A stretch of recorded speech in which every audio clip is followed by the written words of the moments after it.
തീർന്നടാ നീ. ഇനി നീ പുറലോകം കാണൂല. ഭാര്യ മീൻ വെട്ടണ കത്തിയാന്ന തോന്നുന്നു. അവിടെ മാറ്റി പിടിച്ചാ മീൻ ചൂരുണ്ട്, അവിടെ മാറ്റിക്കളാ. ഈ JCB ഇരുന്നിട്ട് ഒരു സുഖല്ല. സാധാരണ സിനിമയിലൊക്കെ ഒരു കസേരയിലൊക്കെ ഇരുത്തിയിട്ട് കെട്ടിട്ടിട്ടുള്ള പരിപാടിയാണ്.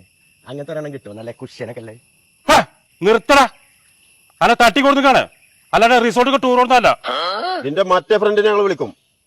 എന്നിട്ട് അവനോട് 10 ലക്ഷം ആവശ്യപ്പെടും. ഓനെ തന്നിട്ടില്ലെങ്കിൽ നിന്നെ ഞങ്ങൾ കൊല്ലും. ഇതിൽ ബാലൻസ് ഇല്ലല്ലോ. റീചാർജ് ചെയ്യാനാണോ പറയുന്നത്? ആരും 350 രൂപ റീചാർജ് ചെയ്ത് കൊടുക്കടാ. അവന്റെ ഫോണിൽ റീചാർജ് ഇല്ലല്ലോ.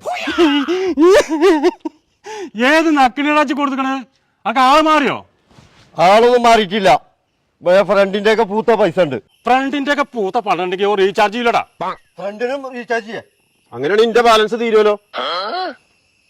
ആരാടാ ഈ നേരത്തെ? നിന്റെ ഫ്രണ്ട് ഫാറൂഖ് ഞങ്ങളുടെ കസ്റ്റഡിയിലാണ്. അതിനൊന്നുമില്ല. 10 ലക്ഷം രൂപ തന്നിട്ടില്ലെങ്കിൽ ഇവനെ ഞങ്ങൾ കൊല്ലും. ആ അതേതായാലും നന്നായി. ഷവടുപ്പ് കഴിഞ്ഞിട്ട് വിളിച്ചാ മതി. വെക്കല്ലേ എടാ, കളിക്കല്ലേ. കൊല്ലും പറഞ്ഞാൽ ഞങ്ങൾ കൊല്ലും. ഓന്റെ അരിയിലൊരു പേപ്പർ ഉണ്ട്, അതെടുത്ത് വായിച്ചു നോക്കി. വൈദ്വാജി 2.5 ലക്ഷം, ഭാസ്കരൻ 5 ലക്ഷം, സൂപ്പർ മാർക്കറ്റില് 25,000. ഇനി ഓന്റെ കടങ്ങൾ ഇങ്ങനെ വീട്ടിൽ കളി.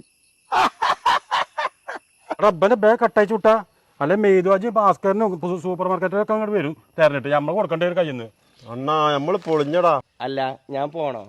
പോടാ. എന്നാ ഒരു 50 ഉറുപ്പ്യ തരുമോ? എനിക്ക് ബസ്സിന് പോകാൻ ആയില്ല.